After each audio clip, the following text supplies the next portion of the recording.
मेरा नाम अनीशा है और मैं मुख्तार साहब की वाइफ हूँ और मैं एज ए मैनेजिंग डायरेक्टर काम करती हूँ मीर पब्लिक स्कूल में। और अगर हम बात करें इलेक्शन की तो इलेक्शन के बारे में मैं ये कहना चाहूँगी कि अल्हम्दुलिल्लाह बहुत अच्छे हालात हैं। हम लोग कई कई गाँवों में घूमे भी हैं, बहुत सारे लोगों से मिले भी हैं। तो हमने पाया है कि अभी ऑलमोस्ट ईच एंड एवरी गांव और जो यूथ है वो सभी लोग हमारे बारे में मैं ये कहना चाहूँगी कि हमारे काफ़ी सारे मुद्दे हैं जिन पे जो कुछ ऐसे प्रॉब्लम्स हैं जिनके साथ हम काम करना चाहेंगे। उनमें ये भी है कि हम रोड बनवाएंगे। आपका रोड आपका अच्छा होना चाहिए, आपके पास पेयजल सुविधा बहुत अच्छी होनी चाहिए, आपके इलाके में अच्छे क्या बोलते हैं हॉस्पिटल्स आपके पास होने चाहिए, स्पेशली जच्चा बच्चा केंद्र आपके पास होने चाहिए।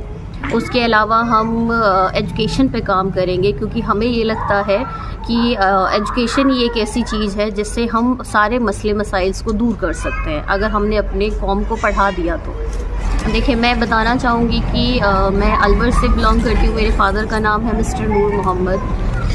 वो खुद भी एजुकेशन के सेक्टर में उन्होंने बहुत काम किया है। उनकी स्कूल भी है, उनका एक संस्था भी है जिस पे उन्होंने एजुकेशन को लेके काम किया है और उन्हीं की इंस्पिरेशन के थ्रू हम लोगों ने भी एक स्कूल स्टार्ट किया है। कामा पहाड़ी में है ये, इसका नाम है मीर पब्लिक स्कूल और हम लोगों ने फुली रेजिडेंशियल स्कूल स्टार्ट किया है। उसके पीछे हमारा जो एम था वो ये था कि देखिए, एजुकेशन तो मिलती है, अभी भी गाँव में एजुकेशन है, ऐसा नहीं है कि लोग पढ़ नहीं रहे हैं, लेकिन उसमें हो क्या रहा है कि बच्चे वापस जब घर आ जाते हैं तो सेम माहौल में आ जाते हैं। तो अब भी जैसे हमारे हालात हैं उसमें हमें क्वालिटी हमें अपनी एजुकेशन में मेंटेन करनी पड़ेगी और वो जब हो सकती है जब हम अपने बच्चों को अपने पास रखें 24 घंटे।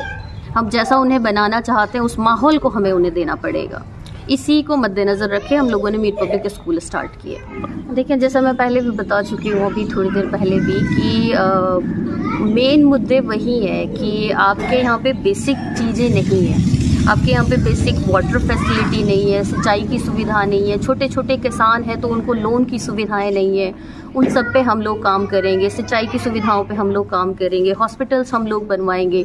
और अभी अगर आप रोड की हालत देखें तो इतनी ख़राब हालत है, जहाँ पे आप 2 मिनट में पहुँच सकते हो वहाँ पे आपको आधा घंटा लगता है। तो एक हम रोड जो है और सड़कें जो हैं उनके हालात हम सुधारने की कोशिश करेंगे। और एजुकेशन तो जी है ही हमारा मेन, इस पर भी हम लोग फोकस करेंगे गर्ल्स एजुकेशन पर। और क्योंकि अभी भी मेवात में ये हो रहा है कि हाफ़ अगर हम परसेंटेज देखें तो वो बच्चियों की है, लेकिन उनको उतनी तालीम नहीं मिल रही है। और अगर मिल भी रही है तो 10th 12th, जो कि बहुत ज़्यादा मतलब इससे कुछ होता नहीं है आज के ज़माने में। इसके लिए भी हम लोगों ने यही प्लान किया है कि आप बिल्कुल सही कह रहे हैं। अगर हम स्वास्थ्य की बात करें तो हमारे पास बहुत सारे हॉस्पिटल्स नहीं हैं और जो हॉस्पिटल्स हैं उनमें प्रॉपर सुविधाएं नहीं हैं। मैं खुद भी और हमारे जैसे और बहुत सारे लोग हैं, अगर हम ज़्यादा बीमार हो जाते हैं तो तुरंत हमें रेफ़र किया जाता है, अलवर जाते हैं या फिर हरियाणा में गुड़गांव वगैरह या फिर भरतपुर जाते हैं। तो हम लोग इसके लिए भी काम करेंगे। हॉस्पिटल्स हैं तो उनमें सुविधाएं और लाएंगे, उनमें मशीनरीज़ की ज़रूरत है, उनमें बेटर डॉक्टर्स की ज़रूरत है, स्पेशलिस्ट हमें यहाँ पे लाने पड़ेंगे। तो उसके लिए हम लोग काम करेंगे।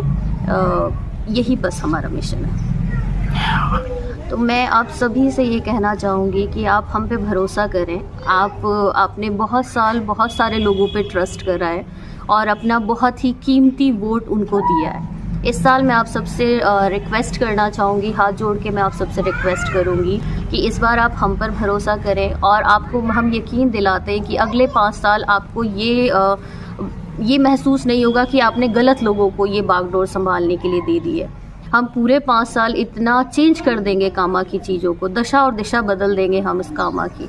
कोशिश करेंगे जो वादे हमने किए हैं उनसे ज़्यादा करने की कोशिश करेंगे। तो हम पे ट्रस्ट करें और 25 तारीख को ज़्यादा से ज़्यादा CA मुख्तार अहमद को वोट करें। उनका चुनाव चिन्ह है बैटरी। तो प्लीज़ आप सब जाएं और ज़्यादा से ज़्यादा संख्या में वहाँ जा कर के वोटिंग करें।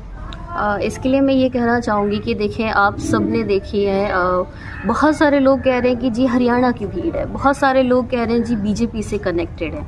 कैसे हम बीजेपी से कनेक्टेड हो सकते हैं? हमें तो टिकट ही नहीं दिया है, ना तो कांग्रेस ने दिया ना तो उसने दिया, तभी हम निर्दलीय उम्मीदवार हैं। दूसरा मैं ये कहना चाहूँगी कि ये जो सैलाब आ रहा है हमारे साथ, इतने सारे लोग आ रहे हैं, इनको देख करके बस हम दिन रात अल्हम्दुलिल्लाह पढ़ते हैं, हम शुक्र करते हैं अल्लाह का कि ये लोग हमारे साथ हैं। हम जानते हैं हम लोग लोगों से मिल रहे हैं, हमें मालूम है कि बच्चा बच्चा हमारे साथ है। आप किसी भी, हम कई गांव में गए हैं, खुद मैं गई हूँ, तो जब हम वहाँ जाके देखते हैं तो वहाँ जैसे ही हम एंट्री करते हैं तो बहुत सारे लड़के हमें मिलते हैं, यूथ हमें मिलता है, क्योंकि इस बार जो इलेक्शन हो रहा है उसकी ताकत ही यूथ है। यूथ हमें मिलता है, वो बोलता है कि भाई आप आगे मत जाओ, आपको ज़रूरत नहीं है आगे जाने की, यहाँ तो हमने सब कुछ संभाला हुआ है। कुछ एक दो जगह वो हमें बताते हैं जहाँ हमें ज़रूरत है मेहनत करने की, वो बोलते हैं वहाँ जाके आप अपना काम करो, यहाँ जो 1-2% लोग हैं उन पे हम खुद काम करेंगे। तो अल्हम्दुलिल्लाह बहुत अच्छा रिस्पांस है, बहुत अच्छा लग रहा है सब जा करके। और अभी भी आज भी सेशन में है एक मीटिंग, तो आप वहाँ पे भी जाके देख सकते हैं कि लोग वाकई में हमारे साथ हैं, अपना सब कुछ अपना लगा के साथ है, ऐसा सारा कुछ भी नहीं है। लोग तन मन धन पूरी तरह से हमारा साथ दे रहे हैं। तो इसके लिए हम अल्हम्दुलिल्लाह बहुत अच्छी बात, मतलब बहुत अच्छा फील करते हैं कि हम बहुत सिंपल लोग हैं, उन पे ट्रस्ट कर रहे हैं लोग। तो बस इस ट्रस्ट को एज ए वोट और आप रजिस्टर करा दें, तभी जाके हम लोग कामयाब हो पाएंगे, हम और आप कामयाब हो पाएंगे। मैंने जितना समझा है, मैंने इतना ही समझा है कि काम नहीं हुआ है और लोगों ने उन्हें अपना समझ के वोट किया है, अपना समझ के उन्होंने ये कहा है कि भाई ये हमारे में से हैं, तो ये हमारे साथ विकास करेंगी, हमारे साथ हमारे लिए खड़ी रहेंगी। लेकिन जिस तरह की चीज़ें हमें मालूम चली है, होता क्या है कि वही आप वोटिंग उनको दे देते हैं, वो लोग जीत जाते हैं, उसके बाद वो गुड़गांव उधर जाके अपना रेजिडेंस रखते हैं। तो यहाँ के जो लोग हैं वो अपनी समस्याएं जाके किसको बताएं, कोई हैंडल करने वाला ही नहीं है। आई थिंक यही एक मेन रीज़न है कि प्रॉब्लम्स बहुत हैं और उनके सॉल्यूशन के लिए उनके पास कोई नहीं है, जबकि उन्होंने बहुत भरोसे और बहुत एतमाद के साथ अपना वोट दिया था। कि कोशिश करेंगे कि हम अलग अलग जगहों पे अलग अलग लोगों को फ़ोन नंबर्स वहाँ पे प्रोवाइड करें, वहाँ ज़िम्मेदार लोगों को हम लोग अपने साथ मिलाकर काम करें। देखिए सर भी ये कह रहे हैं कि हमें जो खड़ा किया गया है वो उलेमाओं के द्वारा खड़ा किया गया है ना। देखिए मैं आप सबसे ये कहना चाहूँगी कि वोट डालना सिर्फ ये नहीं है कि आप गए और आपने डाल दिया, ठीक है भाई डाल दिया, ऐसा नहीं है। वोट डालने से पता ये चलता है कि आप लोग किसको चाहते हैं और आप लोग क्यों चाहते हैं उसको। फॉर एग्ज़ाम्पल अगर आपने अब की बार बैटरी को दिया तो इसका मतलब ये है कि आप अपना डायरेक्ट मैसेज ऊपर तक लोगों को पहुंचा पाएंगे। वो जो सत्ता में जो लोग बैठे हुए हैं उनको आप ये कह पाएंगे कि भाई हम आपके काम से संतुष्ट नहीं हैं, यानी कि हमें और चीज़ें चाहिए। आप अपनी उनको ये बता पाएंगे कि असल मालिक हम हैं, आप मालिक नहीं हो। आप जो उस कुर्सी पे बैठाए गए हो आप मालिक नहीं हो, मालिक है हम, और हम जब चाहें तब तुमको उस कुर्सी से हटा सकते हैं। ये लेकिन पॉसिबल कब होगा, जब आप ज़्यादा से ज़्यादा संख्या में जाएंगे, ज़्यादा से ज़्यादा आप वोटिंग कराएंगे, अपने साथ अपने घर वालों को लेके जाएं और उनको सही तरीका सिखाएं। देखिए होता क्या है कि हम वोट डालने जाते हैं, लेकिन कई बार ऐसा होता है कि हमारी बहुत सारी वोट ख़राब हो जाती हैं।